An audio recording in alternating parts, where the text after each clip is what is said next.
Hər kəs salamlayıram. Dostlar, mövzu nədir ki, mən zala gedirəm, yeməyimə amma fikir vermirəm. Əzələn inkişaf eləyəcək. Təbii ki, dostum, sənin əzələn inkişaf eləyəcək. Və sən zala niyə görə gedirsən?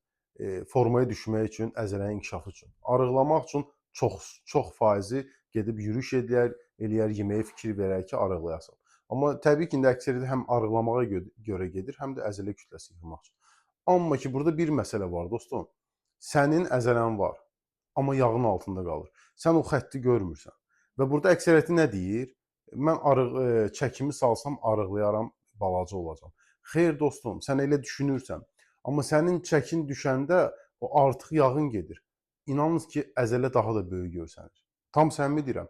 Hamı da bilir, yəni belədir. Amma ki, sadəcə sən yeməyə fikir vermək istəmirsən.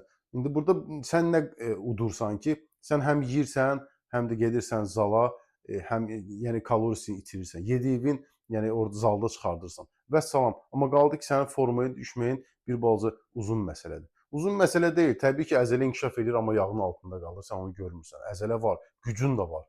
Amma yeməyə fikir versən, görərsən ki, nə gözəldir. Deyəcəksən ki, mən kaş ki belə eləyərdim. Amma sən təbii ki, nəfsivə qalib gələ bilmirsən. Bir daha söyləyirəm ki, dostlar, çalışın, sağlamlığınızı qoruyun. Hər kəsə uğurlar.